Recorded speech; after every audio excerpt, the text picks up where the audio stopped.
Assalamualaikum warahmatullahi wabarakatuh.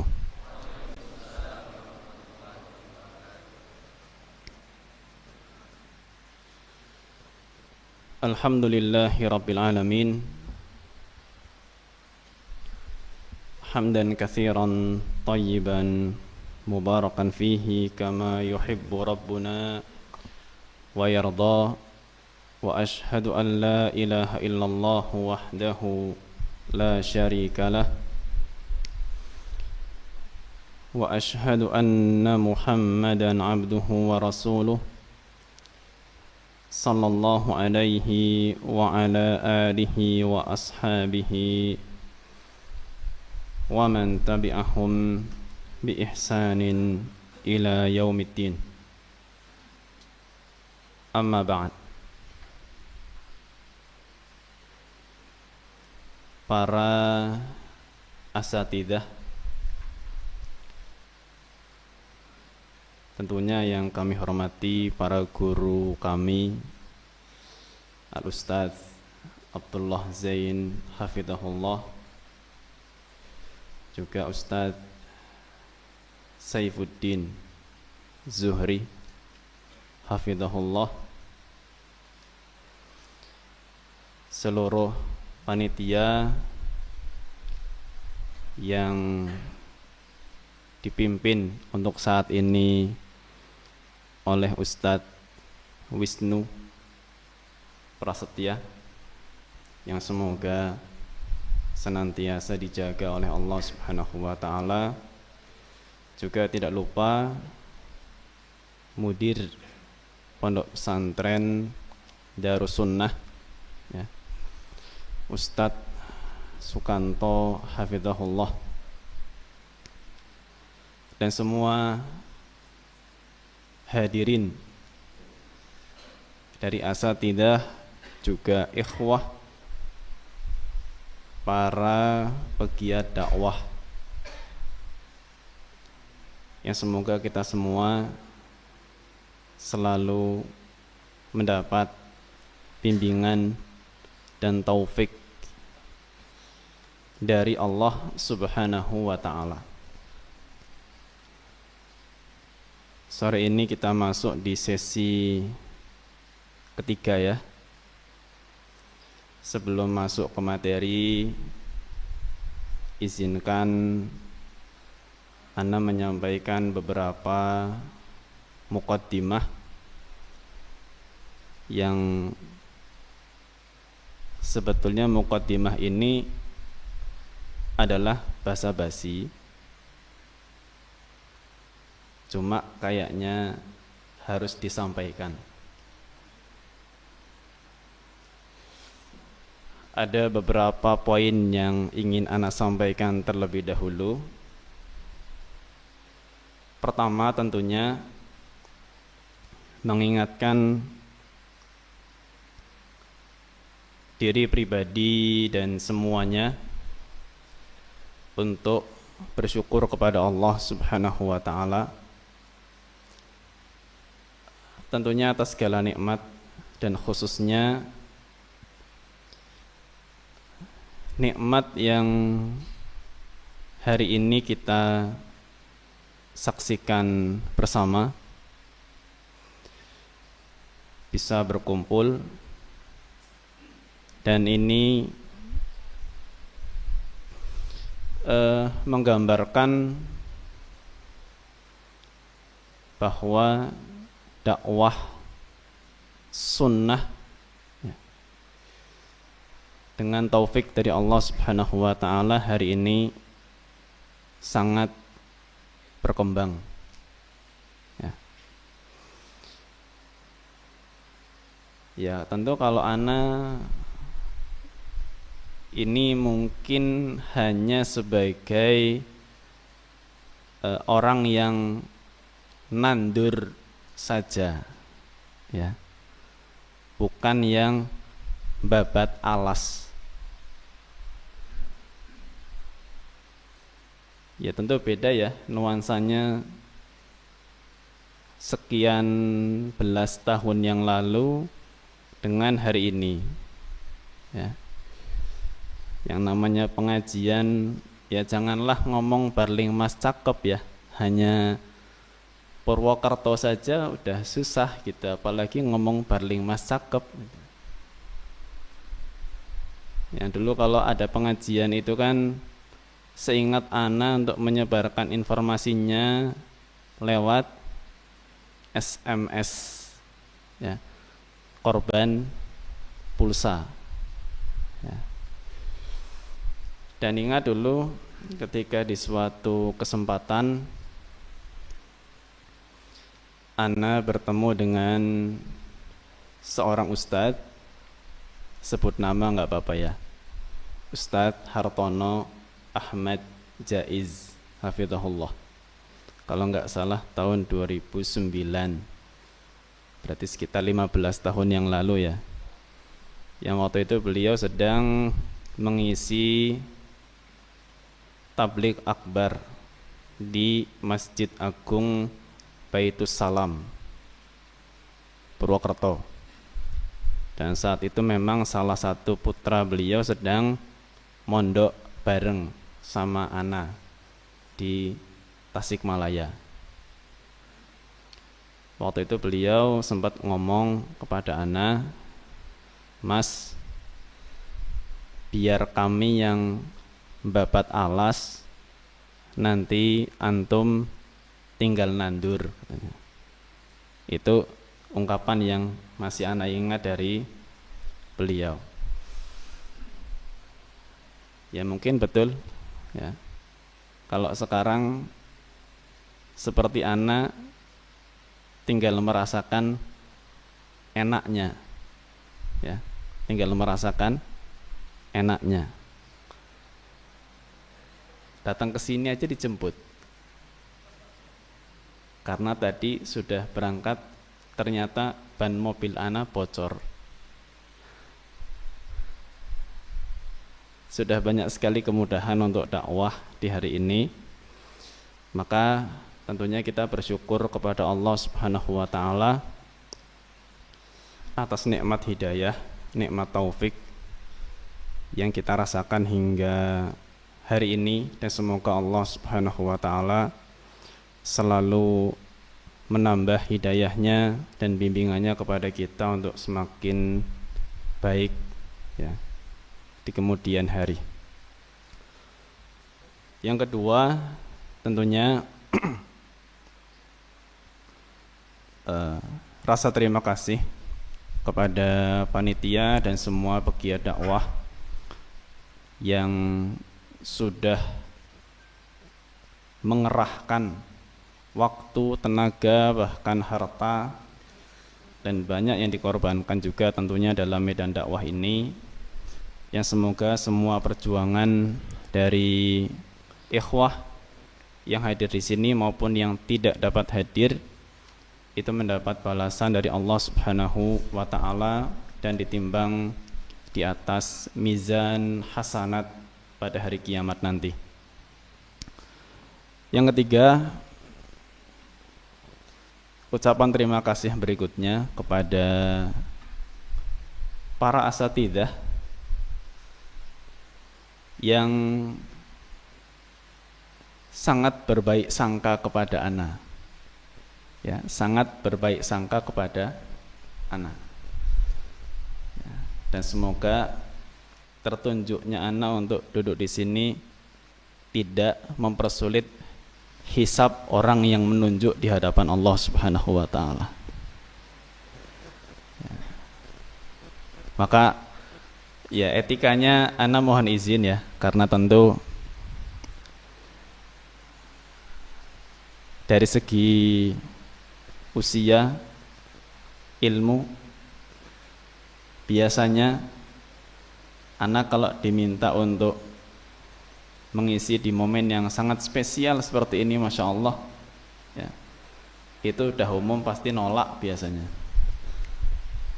Atau setidaknya anak berikan opsi mungkin kepada Ustadz Fulan terlebih dahulu, nanti kalau semuanya tidak bisa silahkan anak jadi ban serep yang terakhir, nggak apa-apa. Cuma subhanallah, Ustadz Wisnu ini sakti juga dia. Jadi dihubungi oleh beliau, kalau nggak salah mungkin ya hampir sebulan yang lalu lah, hampir ya. Dengan apa yang beliau sampaikan, ana tidak punya jalan keluar. Ya, kenapa? Silakan ditiru nanti. Ya. Beliau sampaikan bahwa untuk memilih pemateri, kami sudah berkonsultasi dengan Ustadz Abdullah Zain, dengan Ustadz Saifuddin, ya. Ada beberapa opsi, memang beberapa opsi yang sebelumnya muncul punya uzur tidak bisa mengisi, dan jatuhlah pada akhirnya kepada antum Ustadz. Untuk orang yang sudah melangkah insya Allah ya sesuai dengan tuntunan agama karena sudah bermusyawarah dengan ahli ilmu dan mendapatkan jawaban, maka ana bertanggung jawab untuk memuliakan agama ini, memuliakan orang yang sudah menempuh jalan sesuai dengan tuntunan agama. Rasanya kalau ana tolak, nanti hisab ana yang berat di hadapan Allah gitu. Makanya waktu itu ana bilang kepada Ustadz Wisnu, ya mudah-mudahan hisab antum nanti ringan di hadapan Allah. Jadi atas baik sangkanya kepada ana ucapkan jazakumullahu khairan ya. Baik, udah 3 poin basa-basi ya. Mudah-mudahan berfaedah. Masih ada basa-basinya sebentar, sabar dulu. Sambil ngatur detak jantung soalnya. Ya. Jadi harus pakai muqaddimah. Kalau langsung masuk materi, detak jantung ana belum teratur, nanti lisan ana enggak teratur. Ya. Baik. Terkait dengan materi ya, dipilihnya materi yang akan dibahas di 2 sesi sore ini, dan kalau menurut jadwal yang kedua itu besok pagi pada subuh, tentunya setelah memohon taufik kepada Allah Subhanahu wa taala. Dan juga ana akhirnya bertaklid kepada Ustadz Wisnu karena beliau konsultasi sama Ustadz Abdullah dan Ustadz Saifuddin. Akhirnya ana juga tiru-tiru ya. Jadi materi ini ana sodorkan terlebih dahulu untuk dimintakan pendapat ya. Kalau sudah di ACC baru ana ajukan ke panitia ya. Jadi insya Allah materi ini juga sudah berdasarkan musyawarah ya, yang semoga juga semakin meringankan hisab ana di hadapan Allah Subhanahu wa taala. Kenapa materi ini yang dipilih? Di situ kan sebetulnya judulnya wajibu tullabil ilmi fin nawazili wal hawadithil mudlahimmah.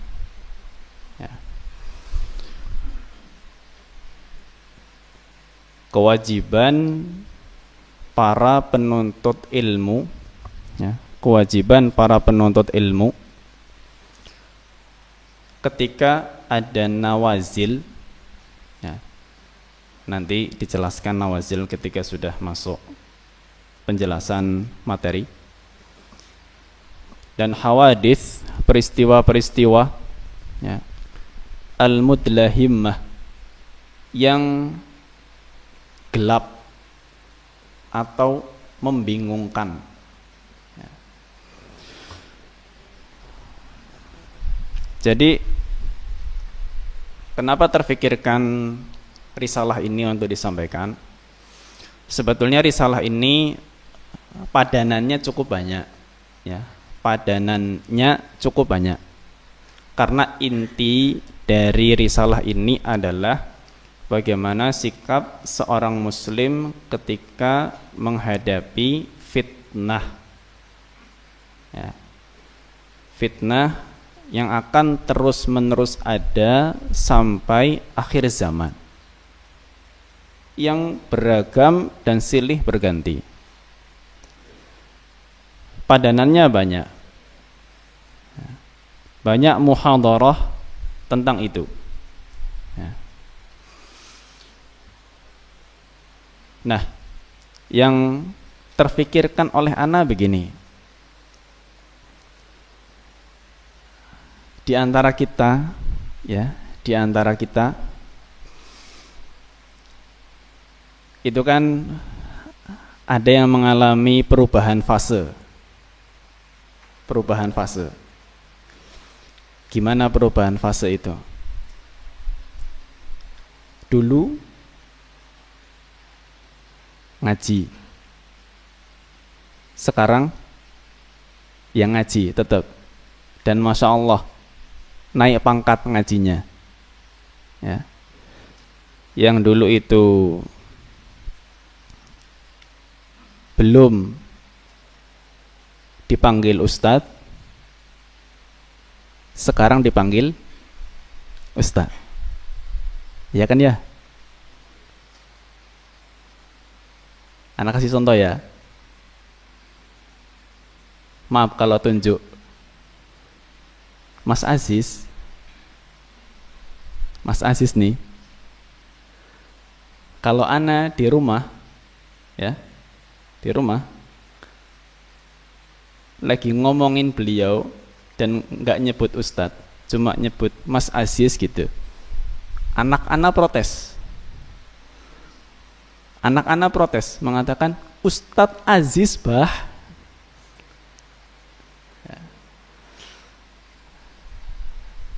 Jadi geser, ya, udah naik pangkat, ya. Sehingga apa? Yang dulunya tidak banyak ditanya orang, sekarang jadi banyak ditanya orang. Dulu tidak jadi rujukan, sekarang jadi rujukan, meskipun hanya skup wilayah 1 RT misalnya. Mufti RT, ya, rujukan kan, ya. Nah, ketika sudah jadi mufti RT seperti itu, minimalnya ya, tapi tidak punya kaedah di dalam menyikapi hal-hal besar, ya, maka dikhawatirkan mengambil kesimpulan tidak dengan ketentuan-ketentuan syar'i yang itu justru membahayakan diri dan orang lain, ya. Maka terfikirkanlah materi ini dan risalahnya ini yang dipilih. Kenapa? Karena ana lihat ini yang paling ringkas, ya. Asal muasalnya ini hanyalah sebuah tausiah, ya, tausiah pembuka acara. Sebetulnya itu disebutkan di bagian cover di halaman 2, ya. Itu ada di bawah halaman 2 disebutkan kalimatun alqaha fadilatus syekh Saleh Al-Utsaimin waffaqahullah dimna manasyiti barnamij Al-Hisnil Amin fi sanatihil ula. Ini kalimat, ya, pembuka sebetulnya, tausiah ringkas yang kalau tidak salah hanya 12 menit. 12 menit nih. Siap ya, 12 menit belajar ini ya. Beliau sampaikan 12 menit, ya. Ada videonya, bukan video, rekaman suaranya di YouTube pun ada.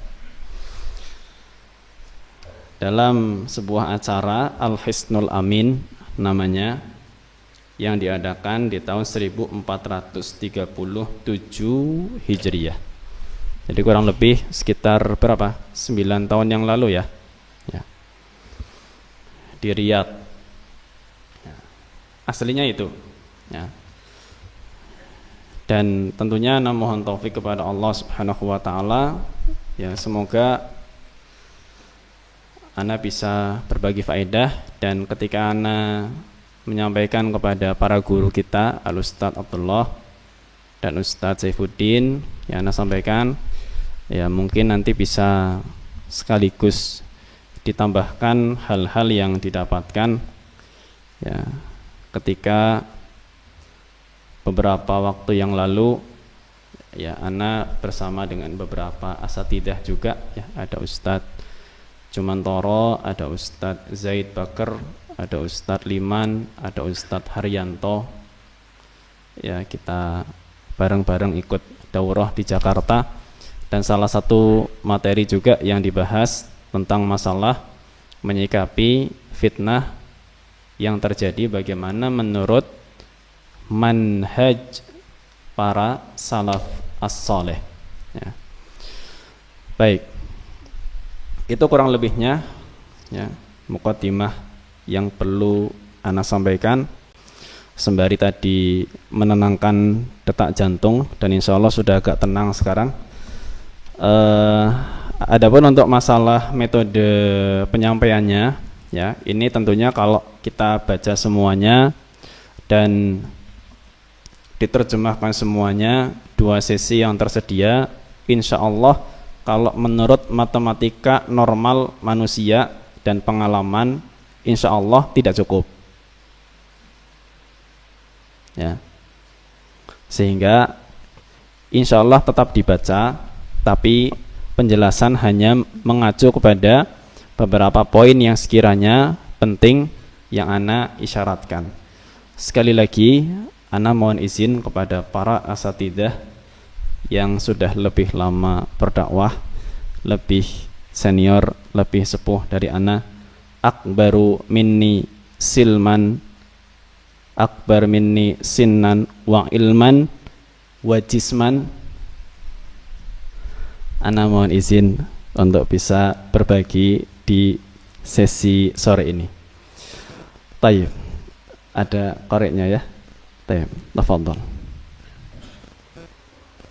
Bismillahirrahmanirrahim. Wassalatu wassalamu ala Rasulillah wa ala alihi wa sahbihi wa wala. Allahumma ighfir lana wa li walidayna wa li masyayikhina wa li asatidatina wa li jami'il muslimina amin. Qala asy-Syaikh Shalih bin Abdullah bin Hamad al-Utsaimin hafizahullah ta'ala. Bismillahirrahmanirrahim. Alhamdulillahi rabbil alamin, wa sallallahu wa sallama ala 'abdihi wa rasulih Muhammad wa ala alihi wa sahbihi ajma'in, amma ba'du. Ayyuhal mu'minuna, inna minal hawadithil waqi'ah al-fitanul mutatabi'atu allati tumshi fi baladin min buldanil muslimin wa tusbihu fi baladin akhar min buldanihim, wa inna dimamal khalqi mashghulatun fiha bi anwa'in min al-ahkam. وإن من جملة هؤلاء طلاب العلم فتتعلق بدمامهم أحكام ترجع إلى جملة من الأصول ينبغي أن يوعوها في أنفسهم وأن يقيموها في جميع أحوالهم ليطلبوا النجاة لأنفسهم والفكاك من سؤال الله سبحانه وتعالى لهم فيما يقولون أو يفعلون أو يأتون أو يذهبون مما يتعلق بهذه الحوادث. Nah, baik, kita mengawali dari judulnya ya, yang tadi sudah kita sebutkan adalah wajib tullabil ilmi fin nawazili wal hawadithil mudlahimmah. Kewajiban para penuntut ilmu ya. Dan tentunya yang hadir di sini semuanya adalah penuntut ilmu. Jangan mengatakan ana bukan ustadz. Tadi di sesi awal Ustadz Abdullah Zain sudah menyampaikan bahwa tidak semua orang bisa masuk medan dakwah. Betul? Yang bisa masuk adalah orang yang punya bekal ilmu syar'i. Antum kan sudah menceburkan diri ke medan dakwah ya. Berarti punya tanggung jawab untuk mencari bekal ilmu syar'i. Maka khitab atau arahan ini disampaikan kepada para penuntut ilmu ketika terjadi nawazil. Nawazil jamak dari kata nazilah ya. Yang intinya nazilah ini adalah suatu peristiwa besar ya. Suatu peristiwa besar yang berpengaruh dalam aspek kehidupan manusia ya. Peristiwa besar yang berpengaruh terhadap aspek kehidupan manusia.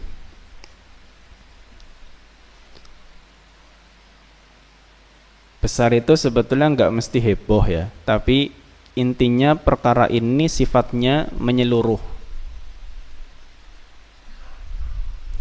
Makanya bisa punya pengaruh kepada masalah keamanan, bisa punya pengaruh kepada masalah pendidikan, merubah pola,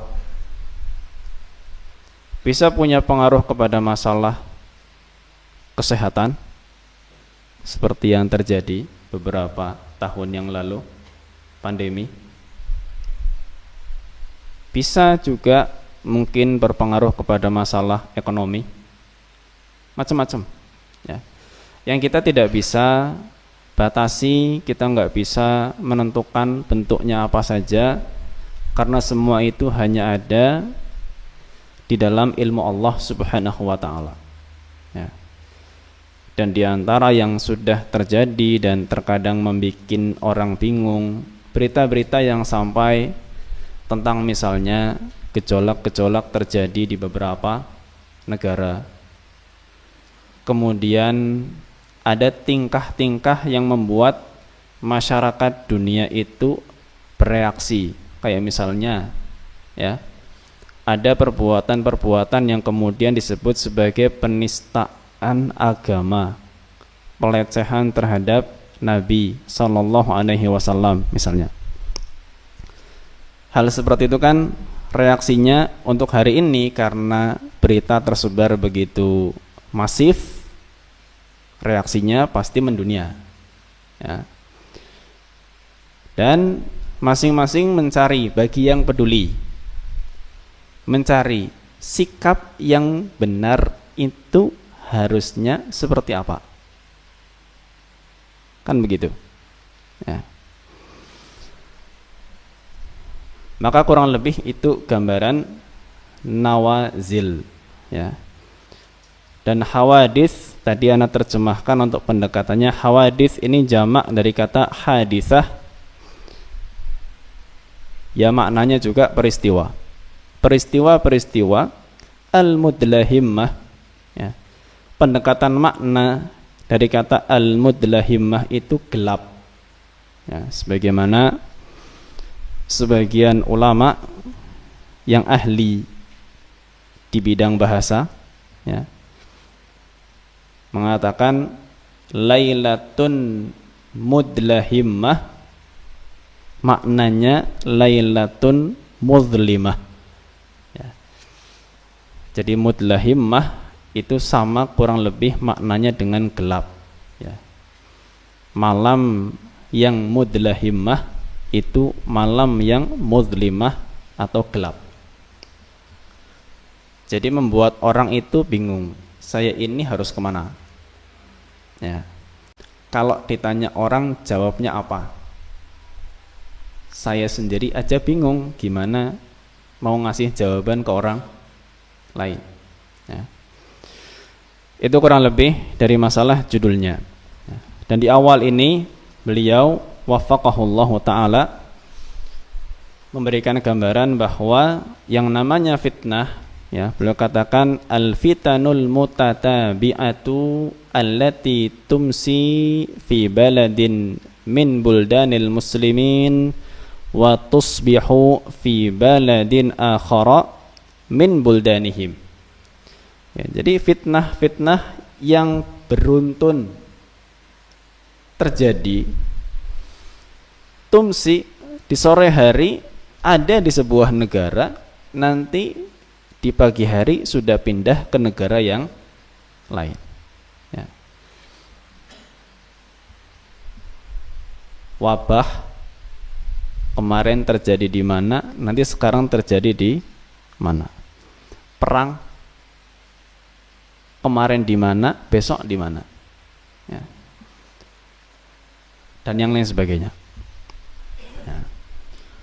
Maka di sini para penuntut ilmu punya tugas untuk mengetahui hukum-hukum syar'i berkaitan dengan peristiwa-peristiwa tersebut. Ya. Kenapa harus tahu? Ya. Kenapa harus tahu? Beliau sampaikan di sini ya, di bagian akhir paragraf tadi. Liyatlubun najata li anfusihim wal fakaka min su'alillahi subhanahu wa ta'ala lahum fima yaqulun aw yaf'alun aw ya'tun aw yadharun mimma yata'allaqu bihadihil hawadith, supaya mencari keselamatan. Lihat lubun najah. Keselamatan untuk siapa? Untuk siapa? Ya, terkhusus untuk diri mereka sendiri, li anfusihim. Bukan hanya selamat di dunia, tapi apa? Wal fakaka min su'alillah. Dan lolos atau mungkin lulus dari pertanyaan-pertanyaan Allah Subhanahu wa ta'ala. Karena kita nanti semua pasti akan ditanya oleh Allah di setiap apa yang kita kerjakan. Makanya pikirkan apa yang akan kita pertanggungjawabkan di hadapan Allah Subhanahu wa ta'ala dari sikap yang kita ambil. Ya. Min su'alillahi lahum fima yaqulun, dalam apa yang mereka ucapkan. Setiap ucapan, apalagi tadi mufti RT, jangan salah, mufti RT itu dihisab loh ya. Ya. Fatwanya juga dihisab nanti di hadapan Allah Subhanahu wa ta'ala. Yang diucapkan akan ditanya di hadapan Allah Subhanahu wa ta'ala. Au yaf'alun, atau yang mereka kerjakan juga ditanya di hadapan Allah Subhanahu wa ta'ala. Au ya'tun au yadharun, yang didatangi ataupun yang ditinggalkan juga nanti ditanya oleh Allah Subhanahu wa ta'ala. Semua itu mimma yata'allaqu bihadhil hawadith. Ya. Hal-hal yang berkaitan dengan peristiwa-peristiwa tersebut. Ada kejadian, muncul opini positif, muncul opini negatif. Mau ikut yang mana? Kan gitu. Ikut yang positif atau ikut yang negatif. Ya. Dan setiap pilihan itu nanti akan dipertanggungjawabkan di hadapan Allah Subhanahu wa ta'ala, sekecil apapun. Ya. Hal kecil saja ditanya. Ana dulu pernah dapat nasihat. Ya. Ana sebut saja dari Ustadz Abdullah. Ketika beliau kasih tausiah, ya, khususnya ketika menasihatkan dalam masalah menjaga kesehatan. Menjaga kesehatan. apalagi waktu di zaman-zaman wabah itu. Beliau memberi sebuah permisalan gini. Andai kata ada dua orang sama-sama naik motor, ya, sama-sama naik motor. Yang satu sudah mempersiapkan pakai helm, motornya juga kondisinya bagus, lampu semua nyala, remnya bagus, mematuhi rambu lalu lintas. Pemotor kedua masa bodoh, pakai peci. Naik motor pakai peci itu masa bodoh atau masa pinter?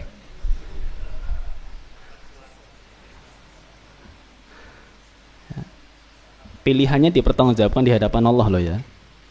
Iya loh. Pakai peci, ya. Lampu remnya mati, remnya mandan blong juga. Ya, yang lain-lain lah ya. Antum lebih tahu kerusakan motor daripada ana. Qadarullah, dua-duanya sama-sama kecelakaan dan sama-sama meninggal dunia. Mana yang hisabnya lebih ringan? Yang persiapan matang atau yang masa bodoh? Yang matang. Mulane motore di servis ya, aja kelalen. Nek ngerti lampune mati didandani. Dia sudah berusaha mencegah madarat semaksimal mungkin. Nabi SAW bersabda, la darar, ya kan? Tidak boleh ada bahaya ya. Makanya bahaya itu ditutup serapat mungkin semampu kita. Makanya di sini sikap-sikap yang dituntun di dalam agama ini yang selayaknya diketahui, tujuannya adalah supaya kita itu siap ketika ditanya oleh Allah Subhanahu wa ta'ala ya. Dalam mengambil kesimpulan, mengeluarkan pendapat, mengambil sikap, mau melakukan apa ya. Yang terpenting untuk kita adalah kita siap ditanya di hadapan Allah.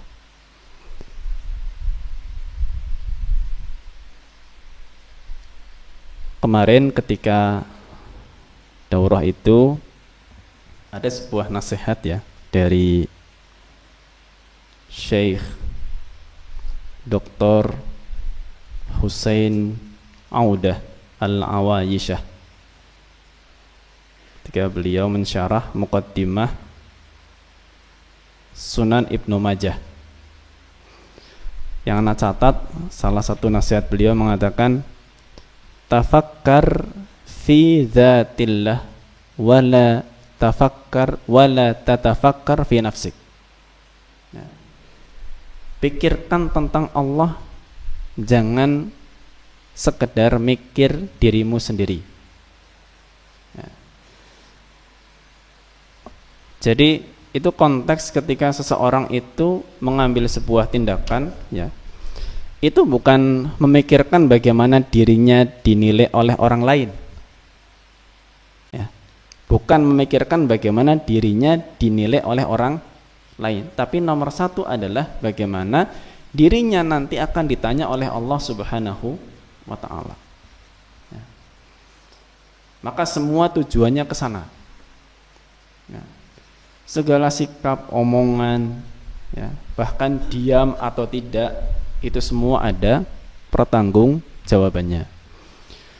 Nah, maka inilah sebetulnya sisi yang bersesuaian dengan topik besarnya, karena topik besarnya adalah tazkiyatun nufus ya. Ini kembali mengingatkan bahwa kita semua nanti akan ditanya oleh Allah Azza wa Jal dalam setiap tindak tanduk kita yang ada di dunia ini. Baik, itu penjelasan masalah urgensi atau pentingnya mengetahui poin-poin yang akan dijabarkan secara ringkas oleh Syekh wafaqahullahu ta'ala. Baik, silakan dilanjut. فمن جملة تلك الأصول التي يشاركهم فيما غيرهم رد الأمر إلى أهله والاستغناء بهم عن غيرهم. قال الله تعالى: وإذا جاءهم أمر من الأمن أو الخوف أذاعوا به ولو ردوه إلى الرسول وإلى أولي الأمر منهم لعلمه الذين يستنبطونه منهم. فالعبد مأمور بأن يرد هذه الحوادث إلى أولي الأمر فيها، وأولو الأمر فيها هم القادرون على تدبير شأنها من الحكام الذين بأيديهم تدبير السلطنة والحكم، والعلماء الذين بأيديهم تدبير الفتيا والعلم. والله سبحانه وتعالى قال: فاسألوا أهل الذكر إن كنتم لا تعلمون. وأهل الذكر وإن كان المراد بهم في هذه الآية العلماء الذين يسألون فيما يحتاج العبد إلى معرفته من أحكام الشرع، إلا أن علة الحكم واحدة مع غيرهم، فإن المرء في أمر دينه أو دنياه إنما يتوجه بالسؤال إلى من له معرفة به وإحاطة بعلمه، فإن لم تكن له قدرة عليه فإنه لا يكون ممدوحا في نظر ولا عقل أن يتوجه إلى من ليست له قدرة ولا معرفة ولا قبيل ولا دليل بهذا الشأن.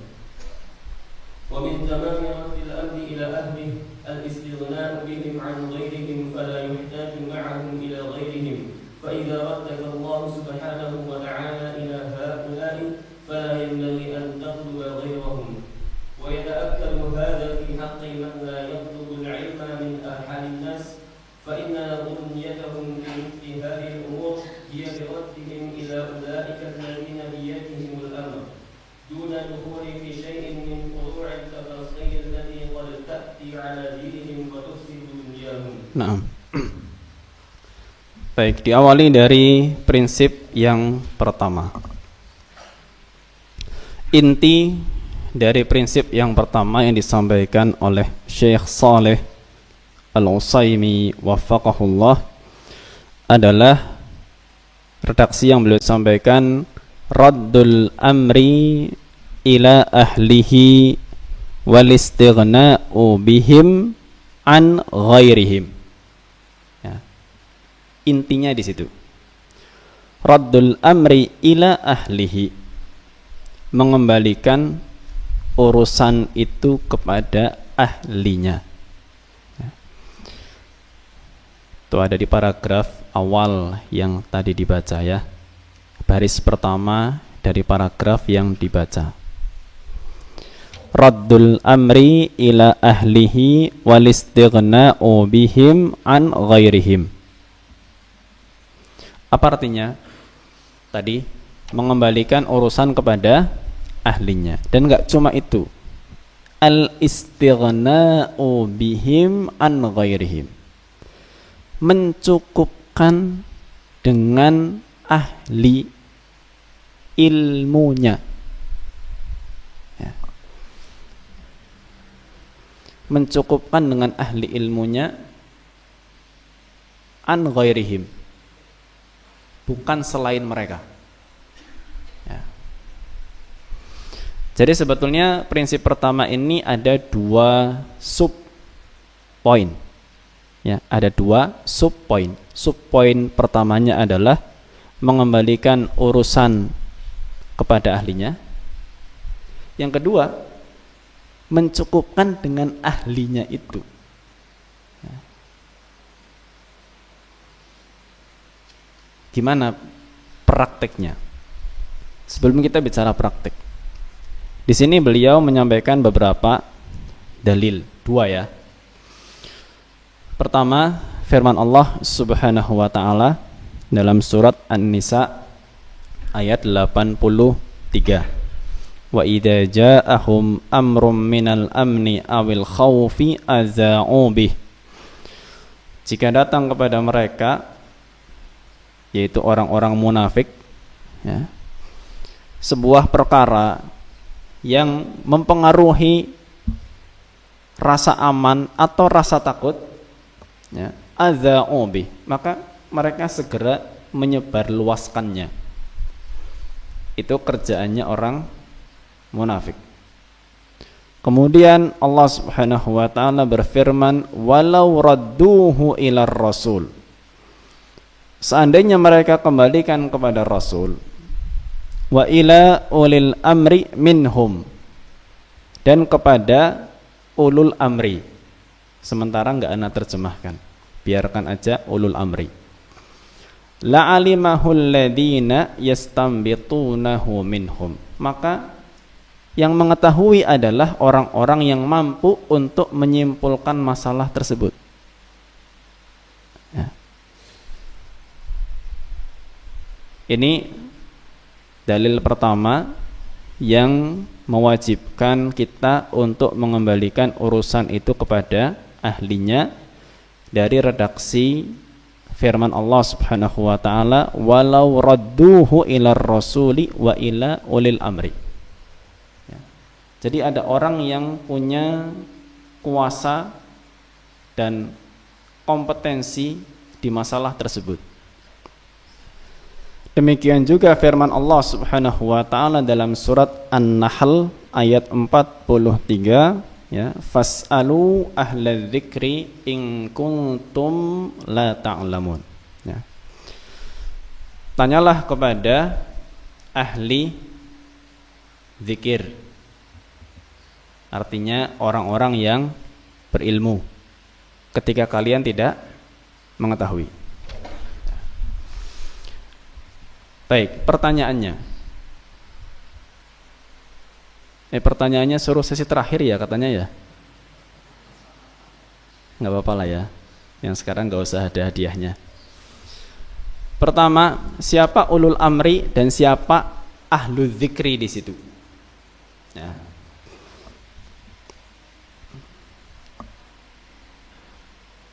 Di sini beliau jelaskan setelah menyebutkan ayat surat An-Nisa itu, beliau mengatakan wa ulul amri fiha humul qadiruna ala tadbiri sya'niha minal hukami alladzina bi aidihim tadbirus sultanah wal hukm wal ulama alladzina bi aidihim tadbirul futya wal ilmi. Terkait ulul amri, beliau sampaikan bahwa ulul amri di sini adalah orang-orang yang punya kemampuan untuk mengurus perkaranya, perkara dari masalah tersebut.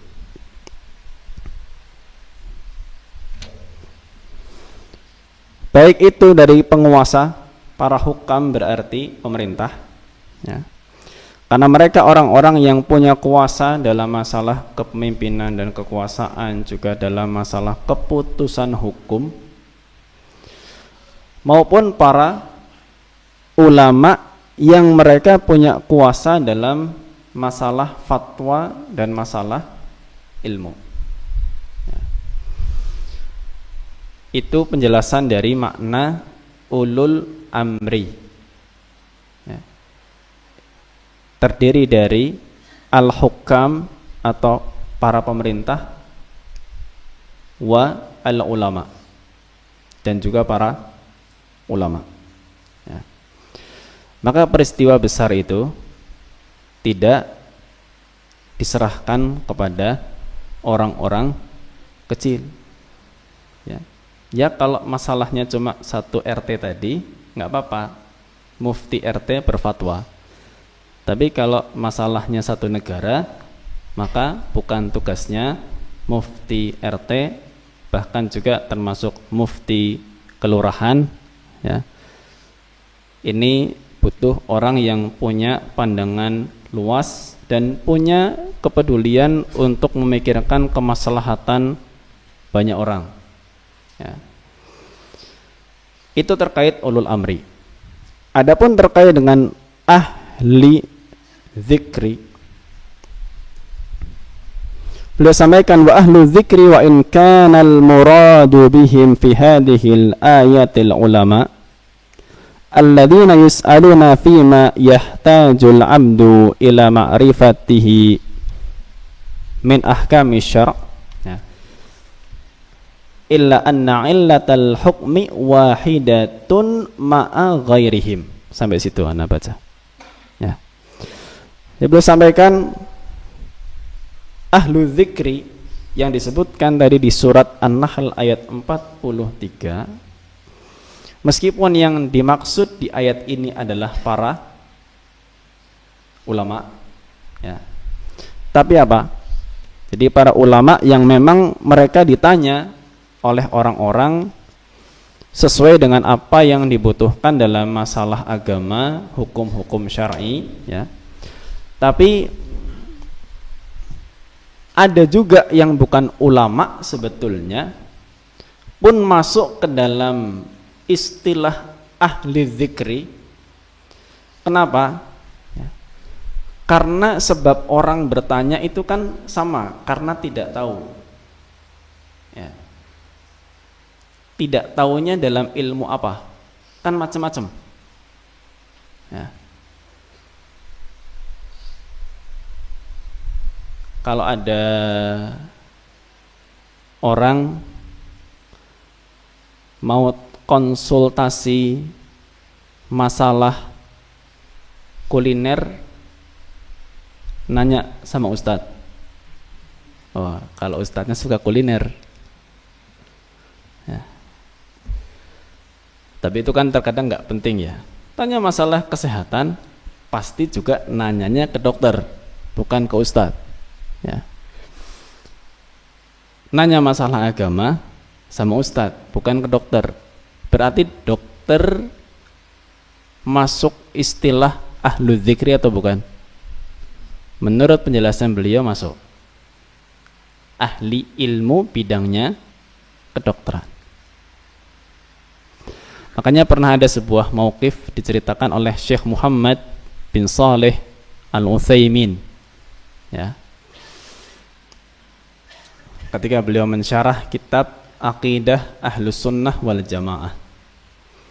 Peristiwanya ketika atau beliau membaca mengenai sebuah cerita, beliau sampaikan ketika ada seorang ulama Mesir sedang ziarah ke Perancis, ya, ziarah ke Perancis. Kemudian beliau, ya, ulama dari Mesir ini masuk ke sebuah restoran. Masuk ke sebuah restoran. Lalu ada seorang Nasrani datang, ya, bertanya. Tapi mungkin maksud bertanyanya ini ada unsur-unsur ingin mendebat. Menyampaikan kepada sosok ulama tersebut, menyebutkan sebuah ayat dari surat An-Nahl ayat 89. Firman Allah Subhanahu wa taala, "Wa nazzalna 'alaikal kitaba tibyanan likulli syai'." Wa nazzalna 'alaikal kitaba tibyanan likulli syai'. Dan telah kami turunkan kepadamu wahai Muhammad sebuah kitab, ya, atau Alkitab ini Al-Quran, tibyanan likulli syai', sebagai penjelas untuk segala sesuatu. Penjelas untuk segala sesuatu. Ya. Nasrani ini datang kepada syekh tersebut menanyakan, bukankah di kitab kalian ada ayat itu? Betul. Berarti Al-Quran ini bisa menjelaskan semua perkara? Bisa. Bisa? Bisa. Kalau gitu saya mau tanya, kata dia, tapi jawabannya harus dari Al-Quran. Pertanyaannya apa? Gimana cara bikin sandwich ini? Tapi jawabannya dari Quran.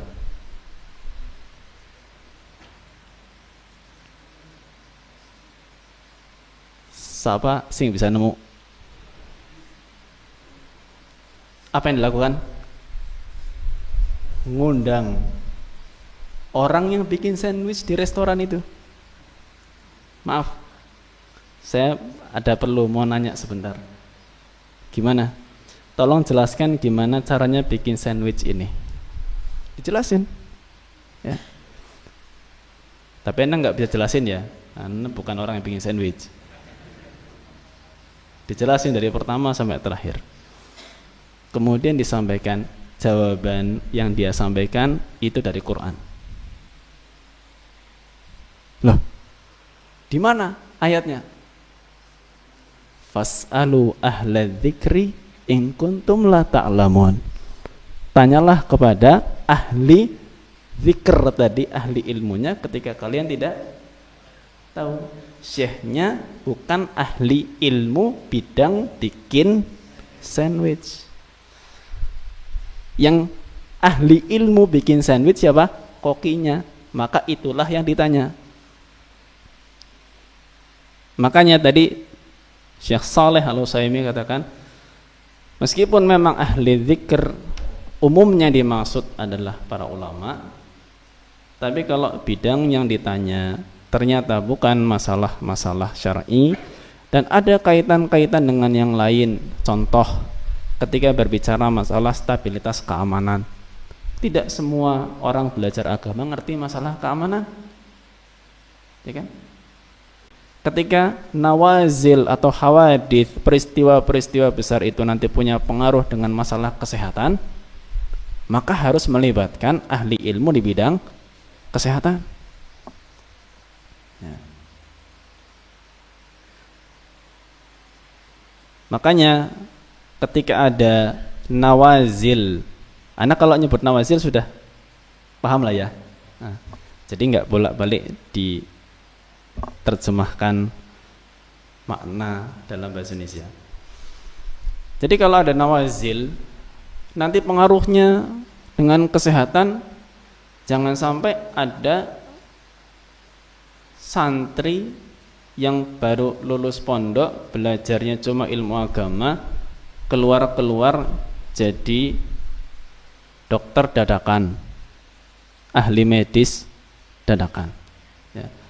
Atau ustadz yang baru kemarin mungkin baca-baca buku masalah ilmu kesehatan, terus langsung berubah profesi jadi konsultan kesehatan dadakan,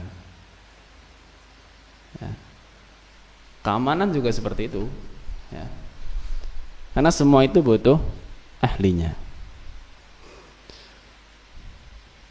Nah, di sini memang yang awal kita tuju adalah ahli ilmu di bidang agama. Itu awal yang kita tuju. Nanti kemana kita diarahkan, maka kita mengikuti sesuai dengan arahan. Mengikuti sesuai dengan arahan. Awalnya ahli ilmu yang kita tuju adalah para ahli di bidang agama. Tentunya yang kita percayai dari sisi akidahnya, manhajnya, ya. Nanti kita diarahkan bagaimana, maka itulah yang kita ikuti, ya. Dan di sini beliau tadi sampaikan kan ada 2 subpoin, ya. Subpoin yang kedua adalah mencukupkan dengan ahlinya dan tidak perlu yang bukan ahli, tidak perlu selain ahli itu, ya. Di sini ya Allah Ta'ala a'lam bis-shawab. Ya, karena hari ini subhanallah yang namanya pencarian sumber informasi itu kan banyak sekali, ya. Sehingga yang namanya satu maklumat itu sangat mudah untuk dibandingkan dengan yang lain dari sumber-sumber yang berbeda, khususnya internet, ya. Dan gini ya, tolong difahami. Kita diperintahkan oleh Allah Subhanahu wa taala itu fas'alu ahla dzikri, tanya kepada ahli ilmu. Kalau membuka situs internet, meskipun itu situs dakwah, dan itu ada permasalahan atau mungkin ada topik yang dibahas sesuai dengan permasalahan yang sedang kita cari, dan kita menemukan jawaban di situ, itu kita sudah mengamalkan firman Allah fas'alu ahla dzikri atau belum? Antum sudah nanya kepada ahli ilmu atau sudah nanya kepada internet?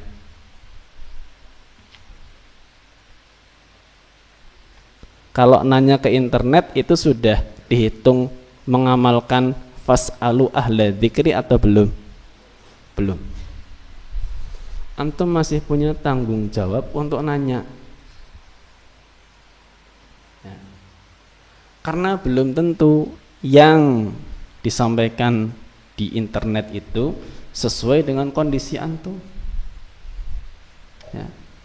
Belum tentu sesuai. Ya.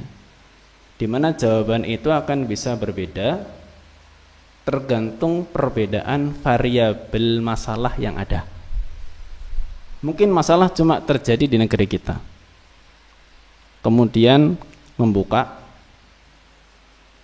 pembahasan yang ada di internet, ya, nemu pas, oh persis nih, cuma kejadiannya di negara yang lain, kayaknya mirip, kayaknya, terus dikiaskan, ya, karena baru khatam ilmu usul fikih kan, jadinya dikiaskan. Ketone tah pada gitu ketone. Tapi itu belum memenuhi kewajiban untuk bertanya kepada ahli ilmu.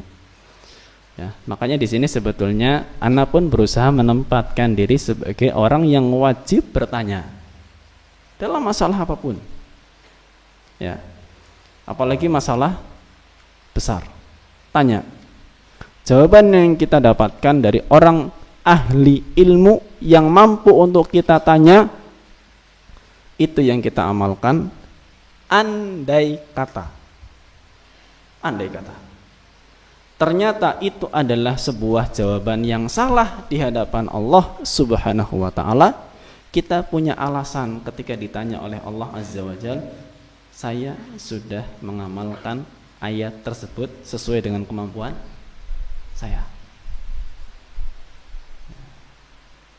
Makanya mencukupkan dengan ahli ilmu, tidak perlu mencampur-campur dengan yang bukan ahli tadi.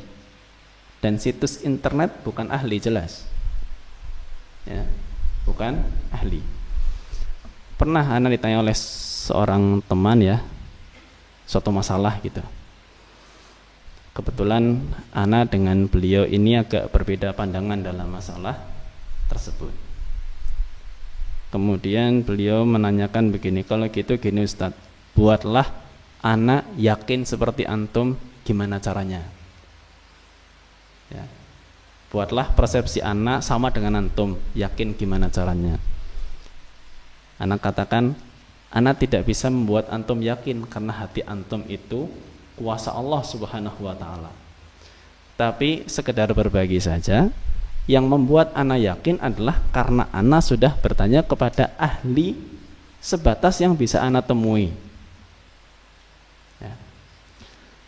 Ana sebutkan, ana tanyakan kepada tokoh fulan, tokoh fulan, tokoh fulan, tokoh fulan, tokoh fulan, semua jawaban sama, dan ana dalam masalah ini karena sudah seperti itu batas kemampuan ana dalam bertanya, maka itulah yang ana ambil sebagai kesimpulan dan sebagai tindakan. Lalu ana dikirimi berbagai macam artikel. Bagaimana dengan artikel ini, artikel itu, ini dan itu, ini dan itu? Ana bilang, afwan, ana tidak mengkonsumsi itu. Karena kalau kita mengkonsumsi itu, buyar sudah. Yang kita sudah melangkah benar bertanya kepada ahlinya sesuai dengan tuntunan dari Allah Subhanahu wa ta'ala, terus dicampur sama yang bukan ahli tadi, ya. Akhirnya apa? Rancu di pikiran kita.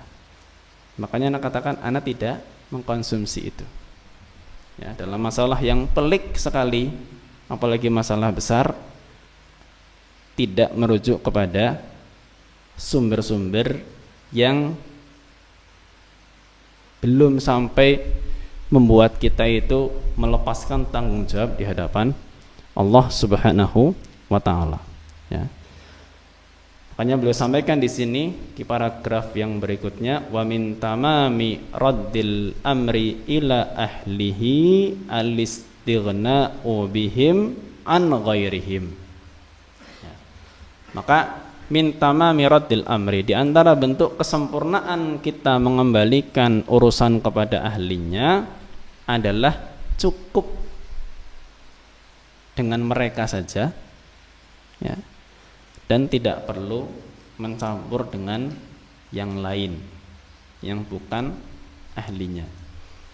Ya. Kadang ajib kalau sudah nanya sama ustadz, ya, apalagi ustadz yang ditanya sudah sangat senior sekali, mungkin sudah nasional. Habis itu datang ke anak, ustadz, menurut antum pendapat ustadz fulan gimana? Ya no comment. Loh, antum sudah nanya kepada ahlinya kok masih mau mengcompare dengan omongan anak. Ya aman buat anak, no comment. Ya, nanti kalau anak komen antum bingung lagi kan repot. Ya, baik, itu dari prinsip yang pertama. Makanya di sini penting untuk kita, ya, punya koneksi dengan ahli ilmu, ya, semaksimal yang kita bisa lah, ya, punya koneksi dengan ahli ilmu, ada rujukan yang bisa ditanya, ya, setidaknya itu untuk meringankan beban kita nanti di hadapan Allah Subhanahu wa ta'ala. Kita sudah maksimal untuk mencari ahli ilmu yang bisa kita tanya, sehingga kita tidak bertindak hanya berdasarkan pikiran sendiri. Nah, lanjut.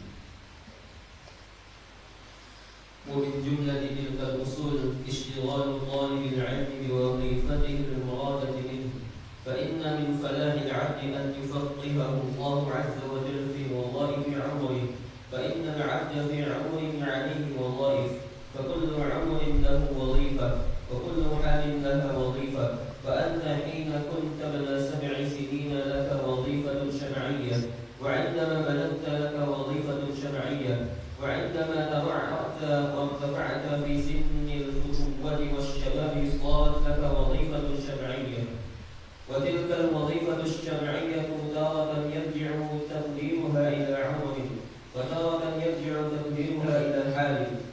ووظيفة طالب العلم هو إقباله على طلب العلم، فإن الله سبحانه وتعالى أخبرنا في آية كثيرة أن وظائف الأمة في تحقيق مصالحها العاجلة والآجلة مقسومة بين أهلها.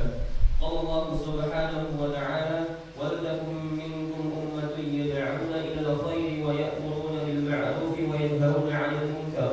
وقال تعالى: وما كان المؤمنون لينفروا كافة فلولا نفر من كل فرقة منهم طائفة ليتفقهوا في الدين. وقال تعالى في الآية المتقدمة: ولردوه إلى الرسول وإلى أولي الأمر منهم لعلمه الذين يستنبطونه منهم.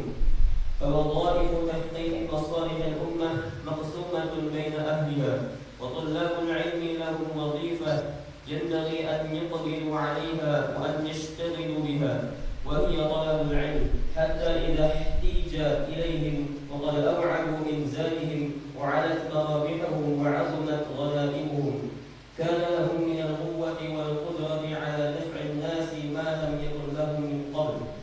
فينبغي أن يشتغل طالب العلم بوظيفته، وهي طلب العلم وتحصيله، وذلك لا يمكن بشغل نفسه مع شيء ليس من وظيفتها، فإن هذا يضعف سيره ويقطعها عن بلوغ مراده منه. Nah, prinsip yang kedua yang beliau sampaikan di sini adalah dari redaksi ishtighalu talibil ilmi biwadhifatihil muradati minhu, ya. Jadi sibuknya seorang penuntut ilmu dengan tugas yang dituntut darinya, ya. Sibuknya seorang penuntut ilmu dengan tugas yang dituntut darinya.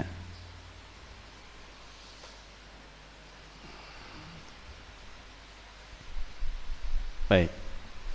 Penjelasannya sebelum Ana lanjutkan, kalau Ana tidak salah sesi ini sampai jam 17.15. Betul? Betul ya? Baik. Jadi sibuknya seorang penuntut ilmu dengan tugas yang dituntut darinya. Baik, beliau menyebutkan di sini ya bahwa orang yang beruntung itu, ya, orang yang beruntung adalah orang yang diberi taufik oleh Allah Subhanahu wa ta'ala untuk bisa mengerti tugas-tugasnya, tanggung jawabnya sesuai dengan usia dan kondisinya, ya. Jadi beliau sampaikan ketika anak usia 7 tahun kan mulai ada nih aturan-aturan agama yang mengikat, ya kan? Orang tuanya udah mulai merintahkan sholat, dan biasanya anak-anak umur segitu pun kalau orang tuanya peduli tentunya sudah mulai diajari baca Quran, bahkan ada yang sudah mulai menghafal Al-Quran, ada yang bisa menghafal hadis. Ilmu-ilmu yang dibutuhkan diajarkan. Nanti naik usia lagi, di usia balik akan ada ilmu-ilmu tambahan yang sesuai dengan usianya. Aktivitas-aktivitas juga yang bermanfaat untuk usia tersebut. Semua itu taufik dari Allah Subhanahu wa ta'ala. Dan beda-beda setiap orang, ya. Tentunya orang yang paling muwafaq, yang paling besar menerima taufik dari Allah Subhanahu wa ta'ala adalah para ulama. Ya, makanya kita kadang itu memikirkan masa kecil dan masa mudanya para ulama itu kayak nggak masuk akal gitu. Cerita sedikit ya, kemarin ketika Syekh masyhur itu ada yang bertanya, Syekh masyhur Hasan Al-Salman. Beliau ditanya lewat kertas, bagaimana awal antum menuntut ilmu? Bagaimana awal antum menuntut ilmu? Ana dengar jawabannya itu geleng-geleng. Gimana awalnya? Beliau ceritakan begini. Ana mengumpulkan uang yang biasa dikasih sama saudara-saudara ketika hari raya. Ya, sama ya. Hari raya kan ada duit fitrah. Nah, ada ya. Ya mereka pun juga ngasih gitu ke anak-anak. Ya. Dikumpulkan uangnya, kemudian uang itu digunakan untuk beli buku, dan mungkin uang yang terkumpul banyak. Apa buku yang dibeli? Kata beliau, karena ana sering mendengar dan sering membaca 2 buku. Buku yang pertama adalah Tafsir Al-Alusi dan yang kedua adalah Fathul Bari. Maka ana beli 2 buku itu. Dan ana mulai membaca Tafsir Al-Alusi dan Fathul Bari ketika ana masih SD.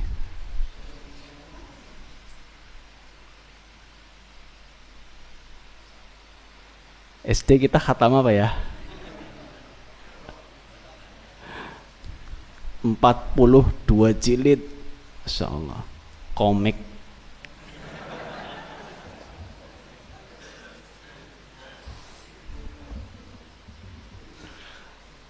Dan beliau katakan, memang yang saya pahami atau yang saya tidak pahami lebih banyak daripada yang saya pahami. Tapi itu bidayah, itu awalnya. Siapa yang mengantar sosok seperti beliau untuk beli Tafsir Alusi sama Fathul Bari? Taufik dari Allah Subhanahu wa ta'ala. Ya. Kok bisa mikir belinya buku itu gitu? Dan mikir ngumpulin uang fitrah itu ya. Nah, kita zaman SD dapat uang fitrah, habisnya nggak tahu untuk apa juga. Nggak dapat taufik dari Allah Subhanahu wa ta'ala. Nah, Makanya beruntung orang yang mendapatkan taufik dari Allah sehingga di setiap tahap usianya dia itu melakukan hal-hal yang bermanfaat untuk dirinya. Ya. Nah, di sini sesuai dengan posisi sebagai penuntut ilmu. Maka tugas pokoknya ya nyari ilmu. Ya. Tugas pokoknya mencari ilmu.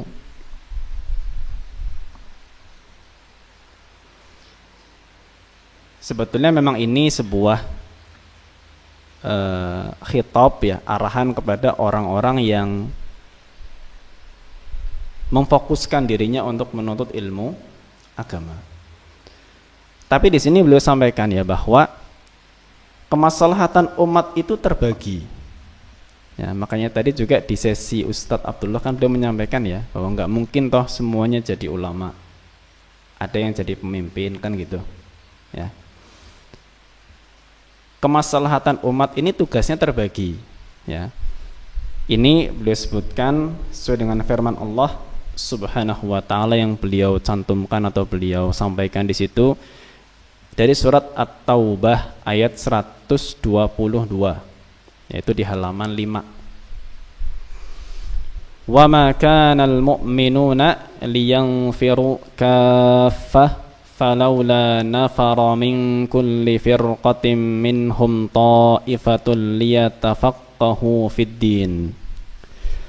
Tidak layak kalau orang-orang beriman kaum mukmin itu pergi semuanya untuk jihad. Harus ada sebagian orang di setiap kelompok itu ya yang menyibukkan diri untuk tafakuh fiddin, belajar agama. Ya, belajar agama. Maka kalau yang memang Allah mudahkan untuk belajar ilmu agama, fokus gunakan manfaat itu semaksimal mungkin belajar. Ya. Adapun mungkin di antara kita tidak semuanya punya fokus yang sama dalam belajar, maka tetap fokus pada hal-hal yang bermanfaat dan bisa mengantarkan juga untuk dakwah. Ya. Kayak tadi Ana ngobrol sama Ustadz Sukanto, yang namanya pondok pesantren kan nggak mungkin semuanya ustadz. Ya kan? Dulu juga guru kami Al-Ustadz Abu Qatadah hafizahullah beliau mengatakan enggak mungkin satu pondok pesantren itu semuanya adalah ustadz ahli akidah. Jalan enggak pondoknya kalau semuanya ahli akidah? Ketone pondoknya akidahnya mantep gitu. Bubar. Karena harus terbagi tugasnya, ada yang ngurusin administrasi. Ustadznya juga ada yang ngajar akidah, ada yang ngajar fikih, ada yang ngajar hadis, ada yang ngajar tafsir, ada yang ngajar nahwu, shorof dan sebagainya. Ya. Makanya fokus pada apa yang sekiranya bagi dia itu bermanfaat dan mampu untuk dia maksimalkan.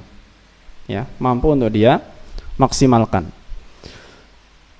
Dan di sini ada waktu itu Anda mendapat inspirasi.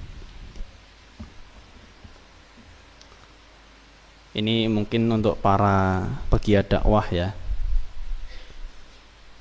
Waktu itu saat Ana berkesempatan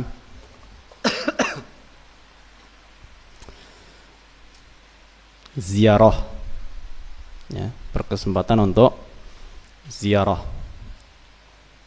di Baitul Maqdis. Ada kajian waktu itu, kemudian syekh yang mengisi pengajian, Ana minta nasihat pada beliau. Ana sampaikan Ana dari Indonesia, berkunjung mungkin hanya beberapa hari, barangkali antum ada nasihat untuk Ana gitu. Beliau sampaikan begini, beliau tanya kepada Ana ya, beliau tanya kepada Ana,